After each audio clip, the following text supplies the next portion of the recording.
What's up, everybody? Welcome back. Today we are going to break down UFC Fight Night, Leon Edwards versus Sean Brady. We're hoping to continue the hot streak. A-Train killed it last week with his props episode, called some big underdogs, called some big props. So let's hoping he's hot here and hoping I'm hot, and let's break this card down. First fight of the night, we got Kutateladze, 13-4 versus Caillou, whatever. Fernandes, 9-2. Fernandes is absolutely a finisher. This is a dangerous fight for Guram. A lot of people think Guram is strictly a striker. That's not necessarily true. He actually, I believe he's a black belt in BJJ. He doesn't necessarily use it all the time, but he's not like some guy that you're just going to necessarily out grapple. And truth be told, Fernandez isn't necessarily just a grappler, anyways. This guy can crack. He can hurt people, and Guram has been looking more suspect than ever. I think Guram's biggest issue is one, his ability to take a shot isn't what it used to be, and two, his gas tank has been looking worse and worse and worse. And if he is not in prime shape here, Fernandes can hurt him, and I think Fernandes is a finisher. Um, Very, very dangerous fight. This one will come down to what the props say. If I can get Fernandez by finish for some big plus money, I would be taking that because the kid can finish, man. What do you think? I think he can finish. I think he has probably the better striking in this fight, but it's not like Gurham is like he's not a fish out of water on the feet either. He's known to throw, upwards of like 80, 85, 70, 75, significant strikes. Problem is he's not a finisher and he lets this fight go on and go on and go on and go on. And that's the issue, right? Fernandez is a finisher, but like he's got really suspect takedown defense. And I suspect that Garam's gonna play it a little bit safe here because like who was it that he fought a couple fights ago? Where was it? Elvis Brenner, he was, for all intents and purposes, probably rolling on for a couple rounds, and then Brenner has that power, and that power showed through at the end of the fight, and he ended up losing that fight because he got finished, and he runs into that same problem here. Caillou doesn't really get to the third round though, so I he kind of tires in his tape, and I don't know if the power actually holds through like Brenner, but Brenner's a dog, right? So you knew the power would hold through all the way, right? I suspect Gurm stays safe. I don't like the price tag at minus 450 though. It seems like a lot of juice to lay He's on a Gurm. minus 450 favorite? Yeah, it's a lot of juice it's a lot of juice to lay on Gurm. My pick is Gurm, but I don't want to take the juice, so I suspect a prop is probably in play here. All right. Next fight of the night, we got Callan Loughran, 9-2 versus Nathan Fletcher, 9-1. Two guys that I don't really like, to be honest. I think Nathan Fletcher is kind of your typical cocky UK fighter. Callan Loughran, kind of just nothing but disappointing, really. He's got the tools to potentially grind a victory, but I don't think he's going to do it. I mean, he just really hasn't looked great in any UFC fight. So I'm going to side with Nathan Fletcher to just be maybe just a little bit flashier. I don't think he's going to get grinded out. So I'm going to lean Nathan Fletcher, probably a decision because Callan Loughran is a tough guy. But I honestly don't like either guy. What do you think? I don't like either guy either. The odds are close. Minus 125 for Fletcher, plus 100 for Loughran. This fight's almost guaranteed to go the distance. Now Fletcher on the feet is lost. I don't see anything in the striking. He's not crisp, and he always wants to get this down to the ground.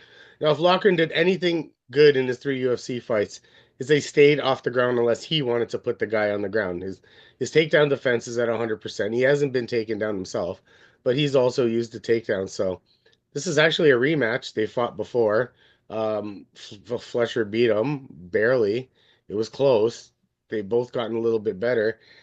If it was bigger plus money on Loughran, I would definitely side with the Loughran side. I his fight IQ is kind of dumb because like in fights that he should be taking guys down, he's not taking guys down, and he wants to stand on the feet. He stayed on the feet pretty much for two rounds with Jake Hadley when he knew that he could take him down and use his wrestling and maybe grind out a decision, but he wants to strike with the striker. It makes zero sense, right? So I mean, he doesn't run that problem here. I don't think so, bud, because if he wants to strike with Fletcher, I think it's pretty close on the feet. If not, Loughran's better. Um, just not enough juice on the Loughran side. but fight's almost guaranteed to go to the decision. I'm picking Fletcher for a slight victory, just like their first fight, but this is not very good fight. Speaking of not very good fights, we got Bannon versus Tomar. I mean, this is going to go one of two ways. It's either going to be rock'em sock'em robots, and you're just going to enjoy it for what it is, just a sloppy, low level fight, or they might pitter patter on the outside. I think Tomar kind of likes to brawl. Like I think at some point it will kind of get sloppy, and that's kind of what I hope for because that's all you can really hope to see here. I don't think you're going to see anything great. I think Shauna Bannon, shockingly, I'm going to side with her by decision.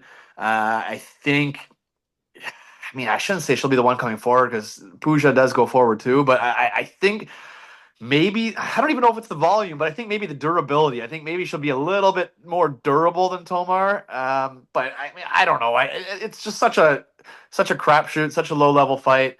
Um, I wouldn't go big on either. I'll side with Shauna Bannon by decision. What do you think? I'd take my Indian girl there, Pooja, on this fight. There's a couple of reasons though. Shauna Bannon, if she had any grappling to her name, this would be the fight to probably use it in. But haven't seen anything. She got taken down twice by Ardeline. Almost lost that fight and gave it away. Um, it depends. I feel like it's the aesthetics of this fight that's going to win it. Pooja is a far better come forward fighter than Bannon. She throws more volume and she hias and does all that Caitlin Chukagian bullshit that the judges sometimes like. So is that what's going to be? Or is it going to be the Irish girl in the English um, at the O2 Center getting all the cheers because they're in Europe? There's a big Indian community in England too. So who knows, right? I think Puja just shows way more volume. It's going to be sloppy as shit. Shauna Bannon showed me nothing. And since the odds are so goddamn wide at 175 for Bannon and plus 150 for Pooja, I think if I'm gonna flip a coin and take a shot on someone that in a close fight, it's gonna be this one. So Pooja by volume. Okay. Next fight of the night, we got Andre Pulyaev, 9-2 versus Christian Leroy Duncan, 10-2. These odds are way wide.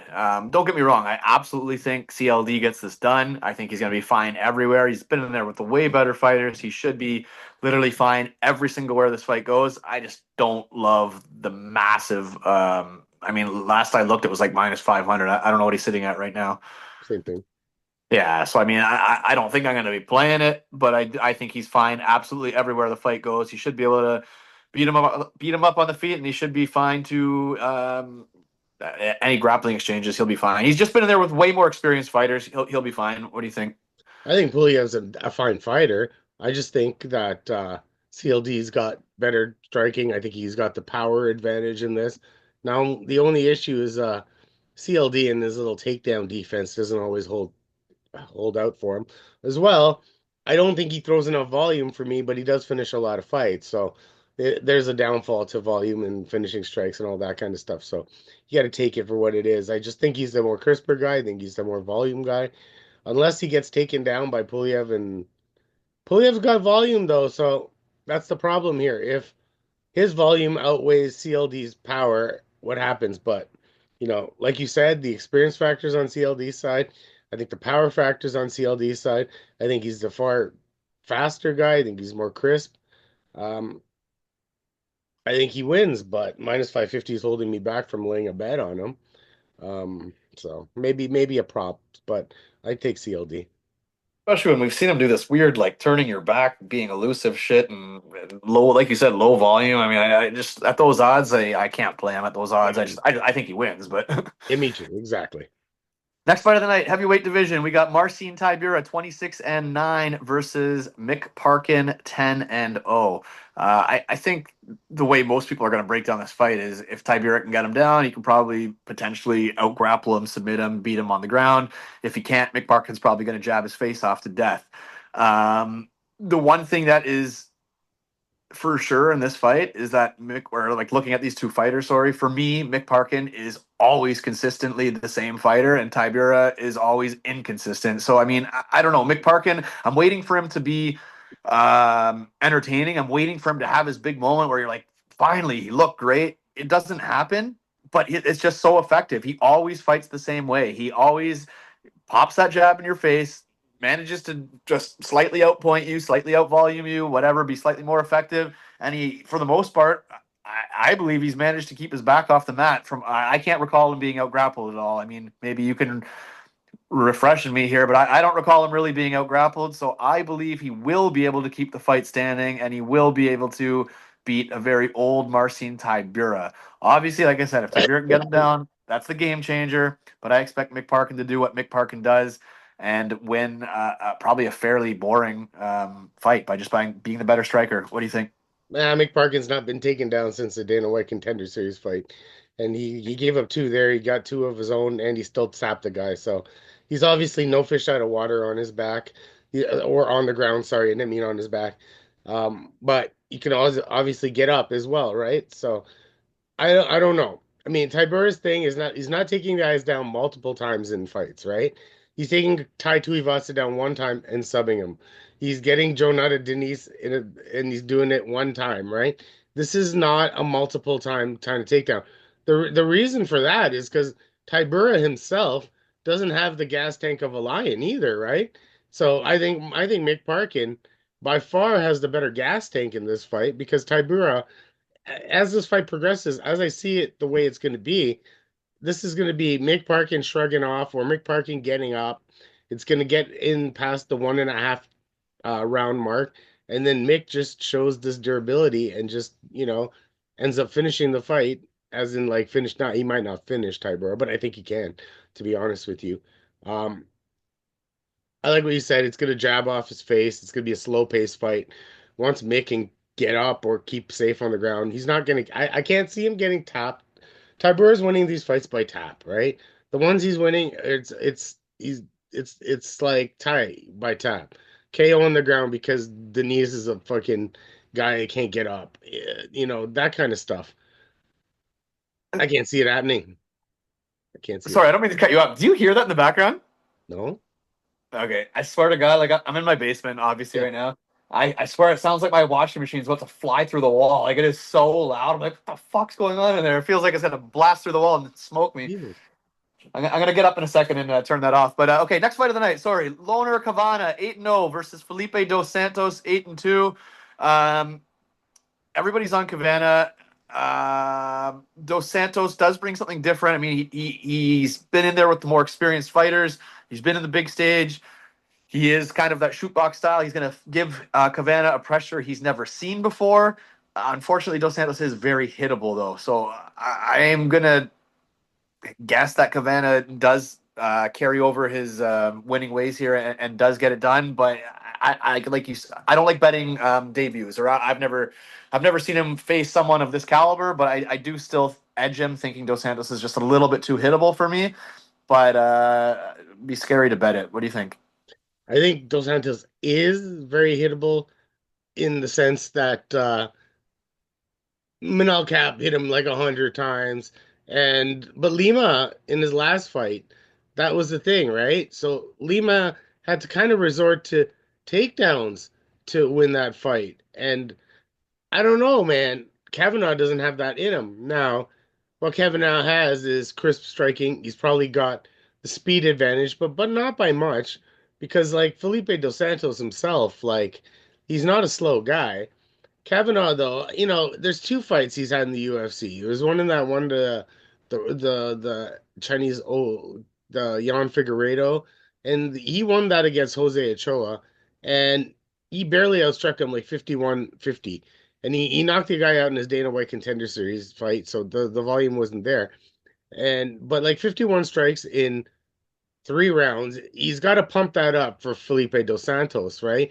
Because dos Santos had 38 against Lima in the last fight, which seems low, but he got taken down and ridden out for 2 rounds, right? So Lima, if you watched him this last weekend past, but man, put on a striking clinic on this guy. He obviously saw something in dos Santos that he didn't want to stand up and put on some sort of striking clinic. Now, if Kavanagh was a better volume guy, I'd be like, oh yeah. But like if he's gonna throw 50, I think Dos Santos is gonna throw a lot more, right? I mean, just look at that fight against Manal Cop. He made it really close, right? Is that because Cop didn't trained or wasn't ready for that kind of style, possibly.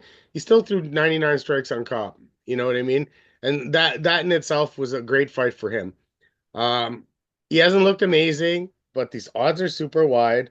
I think Kavanagh's got the speed advantage. The volume, I don't like it. This fight's way closer than minus 334 and plus 250, right? So like that's very wide for me. I'm gonna go out on a limb. I'm gonna take Dos Santos because of the money line. I'm not saying that Kavanagh doesn't have a chance here, but like, money line, better competition, and just I think just as good of a striker. Uh, he might not have the speed, but I think he's just as good of a striker. I didn't realize the odds were that wide. So yeah, I mean, at those odds, definitely worth a stab. Yeah. Next fight of the night, we got Jai Herbert, 13-5-1 versus Chris Padilla, 15-6.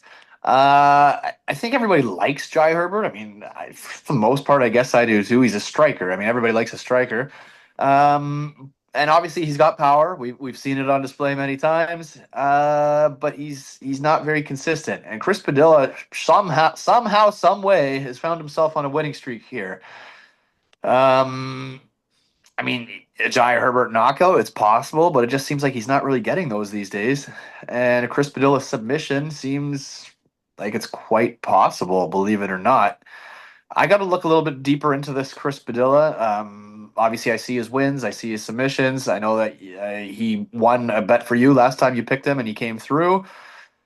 I got to take a closer look at this because at first glance, I'm not 100% sure on Jai Herbert's takedown defense here. What do you think? Yeah, definitely not too sure about Jai Herbert's takedown defense. It's hitting at about 60%. He's been taken down by Moicano, good wrestler. Ludovic Klein, pretty good wrestler. Ilya Taporia, pretty good wrestler. And Francisco Trinaldo, pretty good wrestler. Now, my biggest beef with him before his last fight was that he didn't throw volume. And then all of a sudden against Bedoya, this guy throws 80 fucking something strikes. And he comes out with the best volume I've ever seen him in his entire career. So there's where the inconsistency comes into play. Now, Padilla, he's just dogs, right? So what I like about him is in that first fight against who was it? He took three take James Longtop. He took him down three times, well-timed takedowns, ducked under punches, boom, finishes him. And that second fight against Rong Zhu, he displayed the striking. In 2 rounds, this guy threw 68 strikes and finished the guy. That's pretty damn good. It's pretty damn good. It's a lot more than I've seen from Jai Herbert in a long time. So, you know what? Based on the way these guys' trajectories of their careers are going, I'm siding with Padilla. I actually like him a lot. I think this line was way larger. It's out at plus 100, minus 125. Jai Herbert's still the favorite, but I missed out on the Padilla over plus 200, and I should have hit it then. I'm still thinking about hitting it now, but I think he's a dog, and Jai Herbert doesn't have that dog in him. He's best known for flatlining Ilya Taporia and then like losing the fight. That's what people know Jai Herbert for, right? So he might have volume here, but Padilla's shown that he has volume. Padilla's also shown that he has grappling, and I think that's where he wins this fight. He has a good mix of both. All right. Next fight of the night, we got Nathaniel Wood, 20-6 versus Morgan Cherriere, 20-10-1. I've picked against Nathaniel Wood a few times and won money on it, and I'll be doing it again here. I don't particularly love Morgan Cherriere, but I think this style matchup works out pretty good for him. I think he's the much stronger guy. I know Nathaniel Wood, he's pretty fast or whatever, but Nathaniel Wood gets dropped almost in every single fight, and then he finds a way to come back and win. I'm not so sure he's going to be able to come back here. I don't think he'll be able to get the grappling going, so I think this is going to be predominantly a stand-up striking fight, and I don't think he's going to be able to just leg kick his way or just I don't know. At some point, he's going to have to step into the pocket, and I see him getting cracked. I see him getting dropped. And dare I say that Morgan Cherriere possibly finishes him here with strikes. But I'm on the Morgan side for sure. What do you think? Okay, so this one's a little weird because I'm a little torn here because Morgan Cherriere, he's not a very good striker. He's just a very powerful kind of guy. If you look at all his fights, he's very low volume, but he finds a big punch and he finds ways to finish fights. When he has another tough guy on the other side, like a Chepe Mariscal, and it goes 3 rounds, he's getting outstruck by 30 or 40 strikes. Now, is Nathaniel Wood Chepe Mariscal? Probably not. Is Nathaniel Wood throw volume like Chepe Mariscal? Yes, he does. And Morgan Cherriere is touted as a wrestler, a French wrestler, but I don't know. He doesn't really. Okay, so this is a logistic thing. I looked at his record even before he came to the USA. This man, once he goes to decision, it's like split decision written all over it. It's split decision here, split decision. Even the one in against Chape was a split decision, right? So if this goes to the scorecards, it's going to be a greasy split decision. I'm telling you, this is what I'm saying.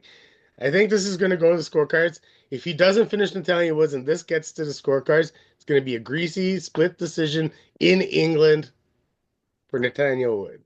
That is my greasy theory about this fight. Because I looked at it, man.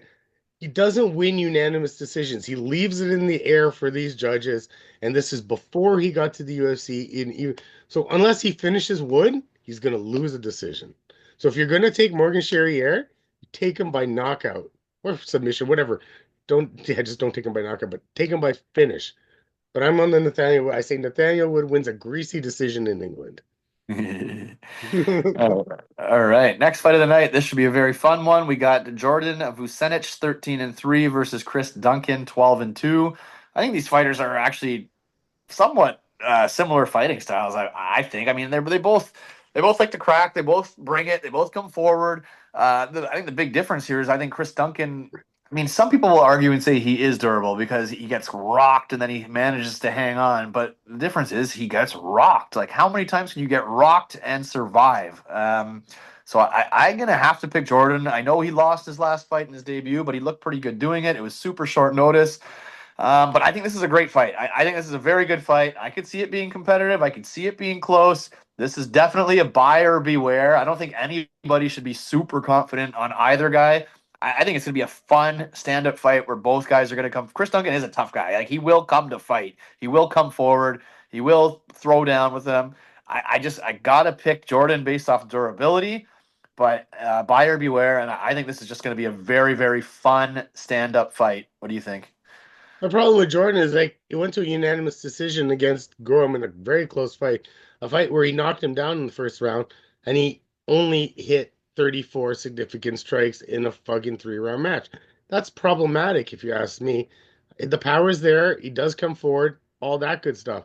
Duncan, in the fights he lost to Manuel Torres, which is not a Manuel Torres was a beast, and he lost to Vacislav Borshev back in the day on the Dana White Contender Series. The guy has the wrestling in the back pocket here, I think. And now there's a lot of paths for him to win this fight. He could use the wrestling. I think he has more volume on the feet. It's all about does he get knocked out, right? I think if you can bite him live after the first round, I would do it because these odds are pretty wide again, buddy. It's minus 400 for Vucenovic Oh, and that's too plus much. 300 for fucking Duncan. A And, guy and that by I think, by decision, man. By decision. yo, but I think Duncan holds the wrestling edge here, man. Yeah, by decision, you probably get plus 1,000. Yeah, so you know what? I don't like these odds, and I can't trust Vucevic. I can't trust Jordan. I can't trust him at minus 400. I just don't see it. If he was a volume throw everything out the door, then yeah. But I didn't see enough out of him. You know, he should have stepped on the gas against Gurham in that fight, and he didn't step on the gas. So Short notice. maybe call it UFC jitters, but I do think Duncan has the takedowns in his back pocket, and if he's willing to use them at good times, Duncan by submission decision is probably where I would go with this. I'm going to pick Chris Duncan based on money line because I think he has the tools to win this fight, and he is losing a lot of fights, and he ends up winning them all the time. So he's losing to Juan Morales, won, losing to Blachowicz, wins. So I'm going with Chris Yeah, Duncan. I no, don't like how wide this damn money line is. I think that decision would tempt me. I don't think if Gurham couldn't sub him, I don't think he's going to sub him, but he could grind. He could grind him for sure. Next fight of the night, we got Molly McCann, 14-7. I could have sworn she retired for like, I don't know, the second or third time, but she's back and she is taking on Alexia Thainara, 11-1. I see a lot of people siding with Molly McCann, maybe because Alexia is not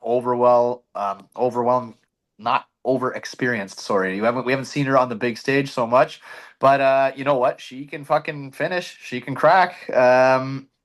I can't bet on Molly McCann. I don't trust Molly McCann against anybody, to be honest. I think Molly McCann's whack. So I will take Alexia without even being overly familiar with her. Without being overly familiar with her, I will take her, and I will take her to win inside the distance too. I'm just gotta wait for that prop to come out, but that's what my gut is telling me. What do you think? Well, Molly McCann's not a good striker. Molly McCann, I don't know, can't really take anybody down. And, Molly McCann loses fights where she gets out grappled. This Alexia girl, I did get to catch her Dana White Contender Series. She showed me everything you need to see to beat Molly McCann. She showed she showed over 100 strikes in 3 rounds. She showed volume. She showed striking. She showed walk forwardness. She had 3 takedowns. Like she showed the whole package in that one fight. And it's everything that's Molly's not good at. So what is Molly? She's a meatball. She comes forward. She throws these like air strikes, misses their other guy. There's nothing technical about her. If she can out grapple you, she might win because she'll take you down. I just don't think she out grapples this girl. And yeah, man, I think Alexia moves forward. I think she punches Molly's face in, and barring a spinning back elbow, I think she takes this fight. I liked the odds a lot more before. She's now flipped into a huge favorite. She was an underdog when this started. I didn't done my tape study by then, but yeah, give me Alexia. I think it's she should win this fight rather easily. All right. Featured fight of the night, we got Kevin Holland, 26-13 versus Gunnar Nelson, 19-5-1. Impossible to say how motivated Gunnar Nelson is. Impossible to say what kind of shape Gunnar Nelson's in. I mean, these are just two guys that you can't really trust either of them, to be honest. Um, I will be looking at all the unders, to be honest, because I mean I feel like sure there's a world where Gunnar Nelson could take him down immediately and like look to submit him very quickly, because if he doesn't, I think he gets cracked quite badly here. I mean, Gunnar Nelson is not a good striker. He kind of tries to prance around like he's Wonder Boy, but he ain't Wonder Boy. He's not a very good striker. I don't think he's some amazing wrestler either, to be honest. Obviously, his ground game is very legit, but he's going to have to get it to the ground very fast. So I will be looking at like the under 2.5, possibly under 1.5. I think whatever side you're on, you're taking to finish, because I think for Gunnar Nelson to win, it's a submission. And if he, like I said, if he can't get it down, I think Kevin Holland can knock him out. Either way, you're on somebody by finish, is what I'm saying. What do you think? Kevin Holland has bad takedown defense, right? But Gunnar Nelson doesn't really have good takedowns. He just finds a way to get it down to the mat, right? You know what I mean? So the traditional takedown is where Kevin Holland like that he's not good at. Those ones where it's like a upper body trip takedown, he's better at defending those than he is defending those double legs, single legs, all those Nurmagomedov takedowns, right? So if Gunnar can't get it to the ground, he's gonna definitely get knocked the fuck out, I think. And if Kevin gets taken to the ground, I don't know 100% if Gunnar subs him. Kevin's supposed to be a black belt, but he did fight Gerard de Ritter and looked like he was a puny human. But again, this is at 170. He fought at 185. Everyone's told him in his entire career not to go to 185 because he just gets thrown around like a rag doll at 185, right? It's a little bit different, the Kevin Holland at 170 than the Kevin Holland at 185. He's a little bit stronger. If he can keep the distance with Gunnar, because Gunnar in his little bouncy, bouncy karate style, and then he just tries to grab you. If you can just jab his face off, I don't know. Kid me not. I think Kevin Holland has some of the worst fight IQ in the world, and I'm siding with him on this fight. It's crazy. I just think this is his last fight in the UFC. I feel like he's fighting for his job. He's fighting to get another contract, and he's a little bit more motivated than Gunnar is at this point. So, yeah, kid me not. Kevin Holland by knockout. That is what I'm picking. Yeah, I agree. Co-main event of the night, we got Jan Blachowicz, 29 10-1. Sorry, guys. Former champ taking on Carlos Ulberg, 11-1, rising contender. Um, I think the general consensus is, Jan's been away for a long time. He's now like 42 years old. I think the general consensus, Carlos Ulberg's going to spark him.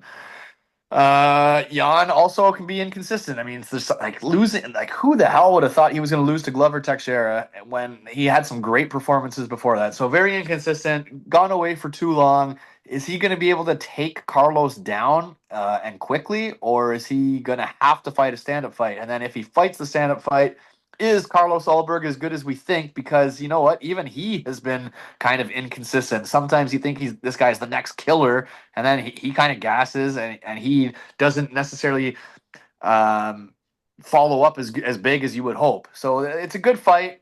Uh, yeah, I'm gonna take Carlos Ulberg by knockout, but I'll be rooting for Jan, even though Carlos Ulberg's better for the division. It's better to have a new contender. I'm still gonna be rooting for the old guy, but 42 away for too long.